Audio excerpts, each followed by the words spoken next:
Cause of being a loser. आज जिन भी लोगों ने इस वीडियो पे क्लिक किया है ना, उन सब से मैं पूछना चाहता हूँ कि हाउ आर यू, कैसे हो तुम। क्योंकि बस साला यही एक सवाल कोई तुमसे पूछ लेता ना तुम्हारे बुरे वक्त में, तो आज तुम इधर नहीं होते और मुझे ये वीडियो बनाने की जरूरत नहीं होती। पर फिर वही बात है ना कि at the end we all are losers, और हमारी जिंदगी बिरयानी में डाली हुई उस इलायची की तरह है जिससे सब नफरत करते हैं। सबको रैंचो की जिंदगी में इंटरेस्ट था, पर किसी ने ये नहीं सोचा कि जॉय लोगों पे क्या बीती होगी। ये समाज लूजर और लर्नर में अंतर ही नहीं कर पाता।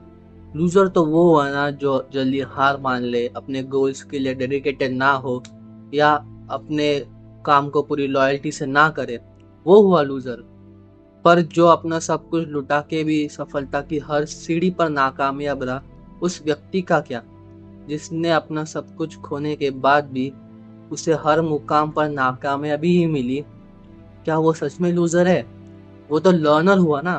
वो सीख रहा है, वो हार तो नहीं मान रहा, अभी भी लगा पड़ा है, इंतजार कर रहा है कि कहीं कुछ अच्छा हो जाए, सब ठीक हो जाए। उम्मीद पे ही तो दुनिया कायम है दोस्त। आज रिश्तेदार और घर वाले दोनों हमसे कहते हैं कि तुमने उतनी मेहनत नहीं की होगी, उतनी कोशिश नहीं की होगी। और दोस्त लोग भी जो अपनी फील्ड में सक्सेसफुल रहे हैं, वो भी कहते हैं कि तुझे और मेहनत करनी चाहिए थी, लक को ब्लेम मत कर। बट ट्रस्ट माय फ्रेंड, नसीब के आगे कोई नहीं जा सकता, चाहे फिर आप कितनी भी गांड घिस लो। जितनी आपकी मेहनत जरूरी है, उतना ही आपका नसीब आपके साथ होना जरूरी है, फिर ही जाके आदमी बड़ा बनता है। पर अभी सबका नसीब तो अच्छा नहीं हो सकता ना। हर किसी को मुकम्मल जहाँ नहीं मिलता, किसी को जमीन नहीं मिलती तो किसी को आसमान नहीं मिलता। और मुझ जैसे लोगों का हाल तो ये है कि असल में हम दोनों की किस्मत गधे की लिंक से लिखी गई है साड़ी। क्योंकि बहन जो जब भी सोचता है कि इससे बुरा क्या ही होगा, तो ऊपर वाला उसे चैलेंज समझ के मुझे ट्रॉमेटाइज कर देता है। Sick and tired now. I don't know what to do. मेरी किस्मत ही खराब है, मेरी किस्मत ही। इसीलिए हर दिन यही सोचता हूँ कि क्यों हूँ मैं, क्या कर रहा हूँ मैं, और क्या ही हो रहा है मेरी जिंदगी में। जितना भी चीजों को ठीक करने जाता हूँ, उतनी वो बिगड़ती चली जाती है। अपनों को चार खुशी के पल देने को भी मैं तरस रहा हूँ। अब तो ऐसा लगता है कि फॉल्ट मुझ में ही लाया करता है।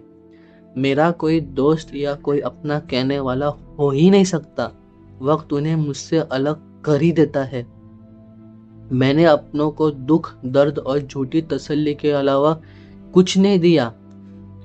कि जब भी अपने माँ बाप को दुख में देखता हूँ खुद की वजह से, उनकी वो आंखें जो मेरी तरफ एक उम्मीद से देखती है, उन्हें झुका हुआ देखता हूँ, तो खुद से और भी ज्यादा नफरत करने लगता हूँ। जो खुद से नफरत करता है वो दूसरों को क्या ही खुश कर पाएगा। हम गम ज़दा है, लाहे कहाँ से खुशी के गीत।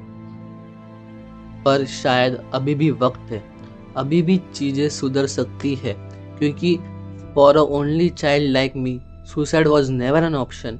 In fact, every other parent need their child, so suicide should never be an option.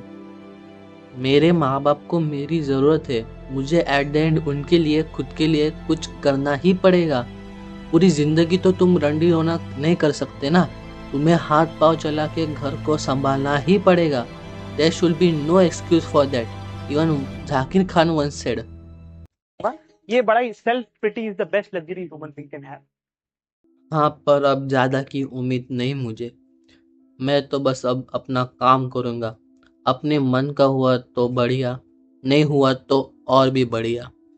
बस उस ऊपर वाले से अब एक यही दुआ मांगूंगा कि मरने से पहले मुझे खुद पर गर्व हो, मेरे माँ बाप और जिन भी लोगों को मैं अपना मानता हूँ, उन्हें मुझ पर गर्व हो। कि मेरे 2-4 ख्वाब हैं जिन्हें मैं आसमां से दूर चाहता हूँ। ज़िंदगी चाहे गुमनाम रहे पर मौत में मशहूर चाहता हूँ। अंत में यही कहूँगा कि जितने भी लोग मेरी तरह स्ट्रगल कर रहे हैं, हार मत मानना दोस्त। अपने ड्रीम्स के लिए पूरी कोशिश करना। सब कुछ तुम्हारे हिसाब से हुआ तो बढ़िया, नहीं हुआ तो भी कोई बात नहीं, क्योंकि जो कुछ नहीं करते वो कमाल करते हैं। हार जीत का खेल तो चलता रहेगा, but the show must go on. और इसी बात पे मैं लेता हूँ आप सबसे अलविदा। हम हैं राही प्यार के, फिर मिलेंगे चलते चलते। बाय।